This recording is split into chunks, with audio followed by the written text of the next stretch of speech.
That's all right. That's all right. Thank you. I guess there will be some other recordings or maybe not, but good. Yeah, I guess so. Okay, we'll start. Okay. I'll take the lectern first and then hand over to you, and then when you've finished, I'll call for questions. Yes. And I'll wander around with the mic. No problem. Okay. Yep. Right. So I'll wait here.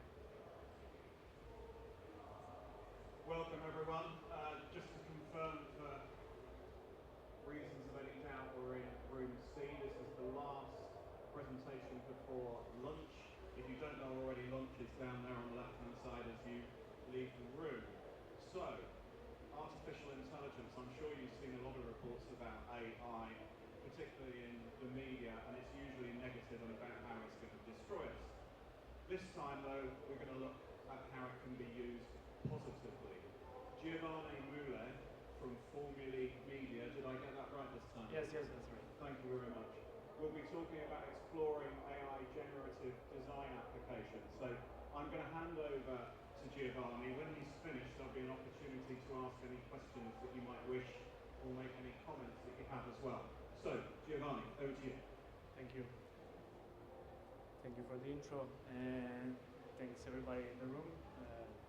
That's a first for me with these many people, and it's such a pleasant event. And so don't worry if I may be slowly or too fast, because I'm a little bit excited. Anyways, just a big disclaimer before we start the presentation. So I created this presentation, and I'll show you at the end of it a bit of the websites and applications that can be done straight away. The disclaimer is, you will see, I'll give a little bit of the intro about me, that I work at the Planning Authority, but this is not endorsed by the Planning Authority, nor I represent them in this special occasion. This is I'm here as an opinionist on generative AI. Having said that, let's start. Indeed, we're going to do a short intro and ice breaking. Case studies from Earth. Mr. Igor from Mare Summit said, "Why did you add Earth?" And I said, because there's people looking for life in Mars, so we might as well bring the attention back to Earth, because that's probably where we need it most. And I'll give you some AI examples, and we'll go back to Q&A at the end. So this is me. First picture is me at University of Westminster. I graduated as a well, the course is called Designing Cities, Planning and Architecture. That's a very small picture of me holding a drone, which is one of my passions as well, which helps me as well get an overview of planning and design as a passion. And another picture of me doing another talk at University of Westminster for a delegation of Chinese architects looking for development investment in London way years ago. But yeah. I also worked on a report called The Future of Work, and this is basically where my passion for the future and innovation started in the sector of design and design applications for architectural design and planning. And so let's get into it, and I'm going to show you a little bit of what I found is the most talked about cities and the most talked about case studies of good applications of design and sustainable architecture around the world. We'll go straight into one example, which, you know, we have also a nice slide there. Okay. We have Bosco Verticale here, which many of you know already. It's a good example of good architecture, sustainable architecture, but sometimes there is a misunderstanding between sustainable architecture and ecological architecture. In my opinion, this represents more of an ecological architecture. However, sometimes it's not mentioned that it sits on a great open space, which I had the pleasure to experience as well. And so this is one of the examples of what ecological architecture and sustainable planning can do to create an impact in a city, which then obviously can ripple other effects into real estate and much more. But let's keep it on planning and architecture today. So another example is Ruten Square, Sandnes in Norway.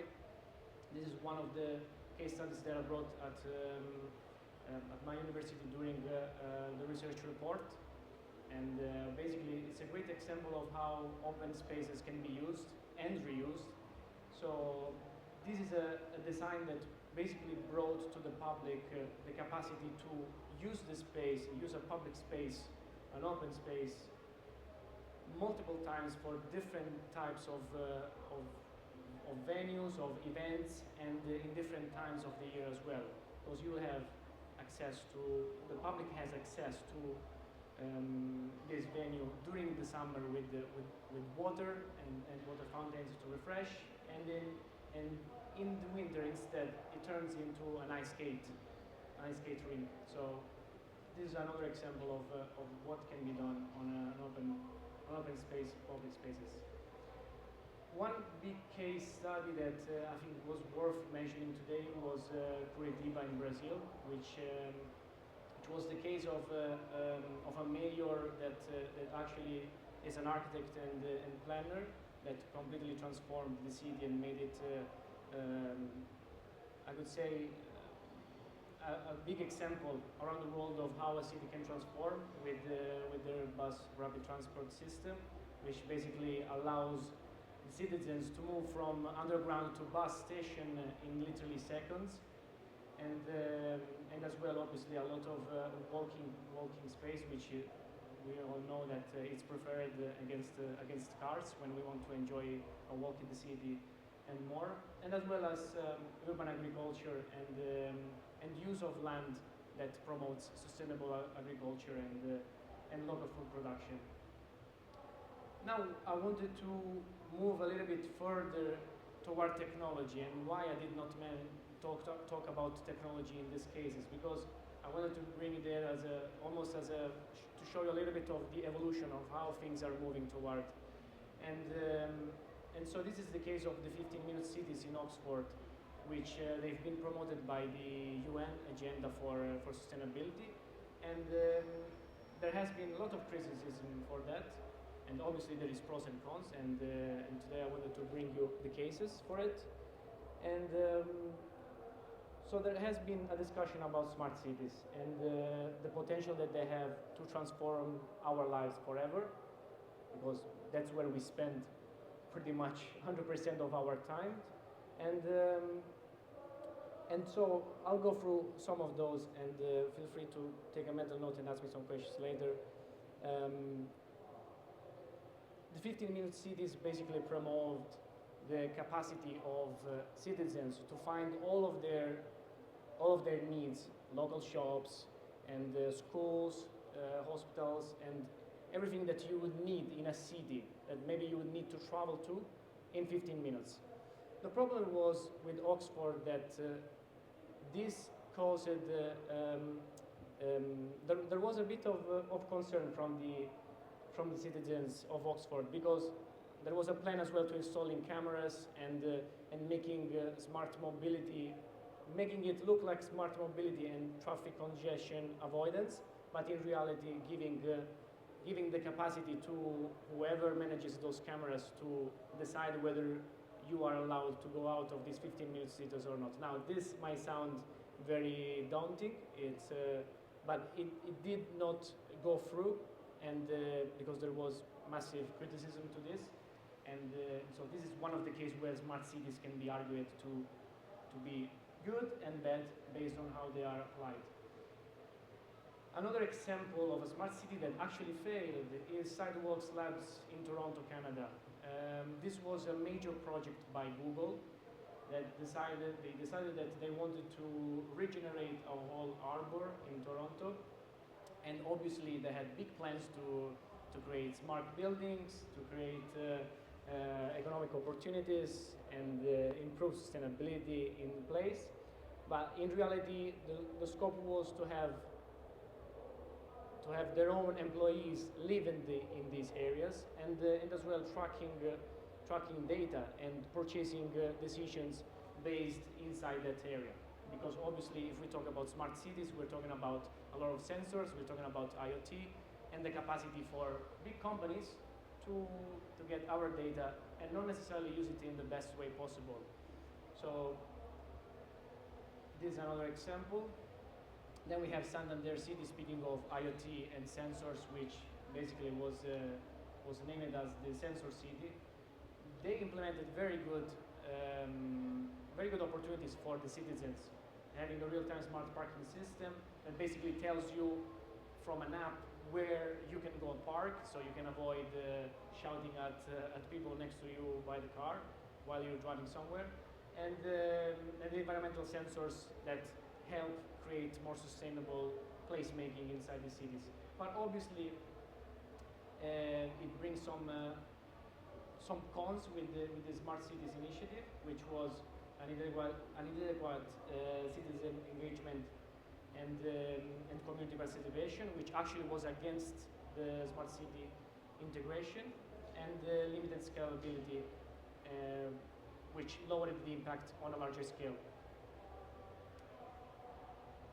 I added this one, actually I cannot see the picture, why? But basically yes, this was another case of a smart city that Indian developers tried to develop in India, which was based on Portofino. I'm not sure why you can find it, but this is the real Portofino, and the discussion was that it's really hard to replicate cities that were built centuries ago, because they were built with humans in mind, and definitely I don't think that there is nothing more interesting than the real character of older cities.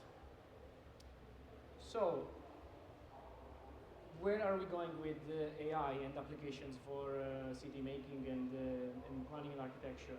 This is an example of an AI application that allows architects, designers to basically scan their plans and receive real-time data on their plans and how they can maximize that and how they can better use the space in interior plans.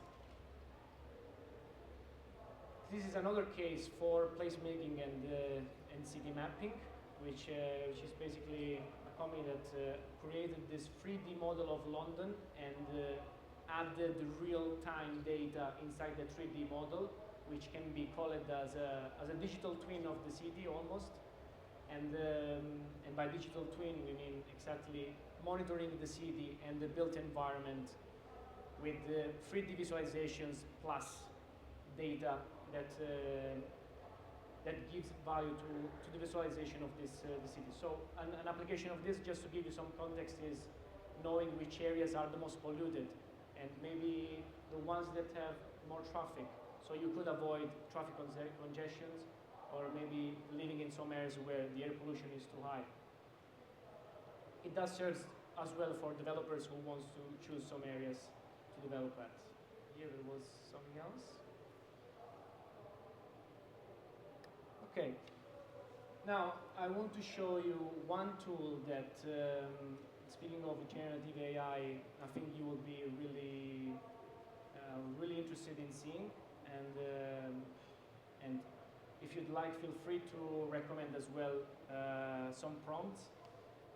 The big thing about AI is that, I mean, at least the one that has more impact in the market right now is text to images. So through this software, which is online and accessible by everybody, and I invite you to try it out actually on your own and test your imagination, you can literally create almost, we can say, fantastic worlds, but as well more realistic images. And it's a very simple process, and we can imagine, let's try this and write portal to another AI dimension from space. Let's just see what happens. I'm just giving a try here. So this is going to take some time, hopefully not too much. And in the meantime, that this process, we can try another one, and this is maybe a little bit of a more funny one. And maybe you'll say not related to architecture, but we could argue that. And so anyone wants to add something to this picture? What could we add?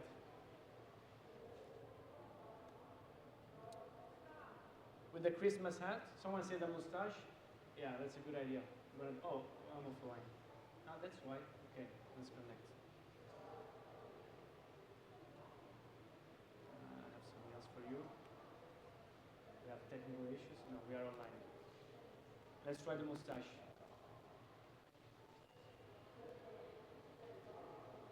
Okay.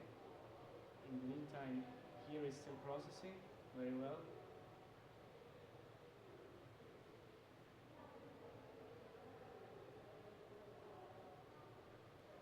Let's try. Okay. Oh, okay. So you see, it added a little Christmas. But let's try it with the mustache. Hopefully I'll spell it right.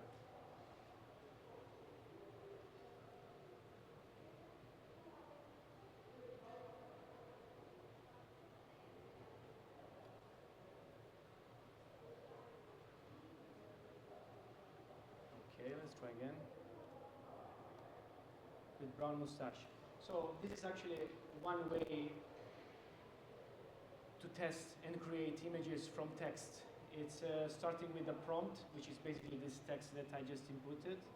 Okay, it's not adding it. Let's try with something else.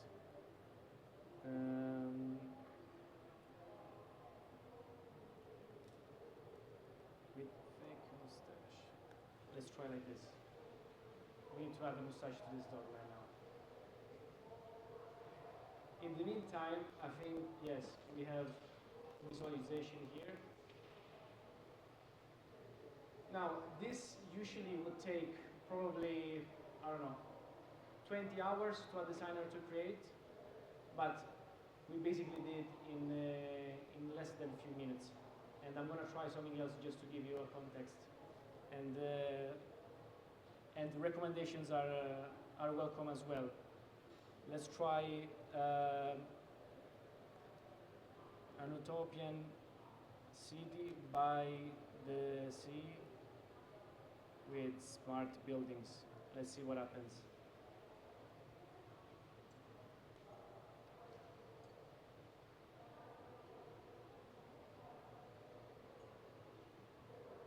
Let's go back to. So we cannot add a mustache. Probably it's offensive for dogs to add a mustache to them. So we may as well try something else from scratch. Let's try. Any recommendations? Any ideas? A white lion by the sea. Let's see.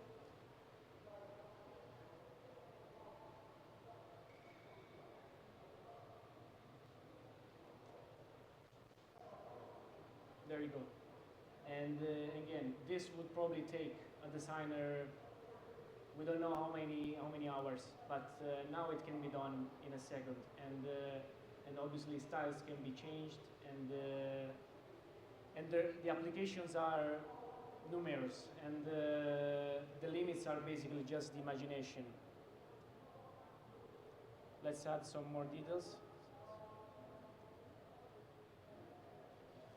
Let's try the sunset on the background, and then we'll go back to Skybox AI.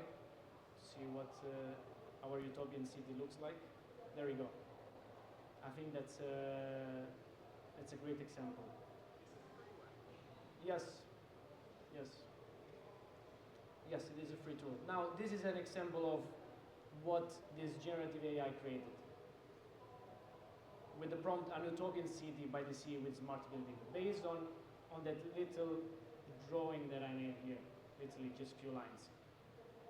As you see, I'm talking city by the sea with smart buildings.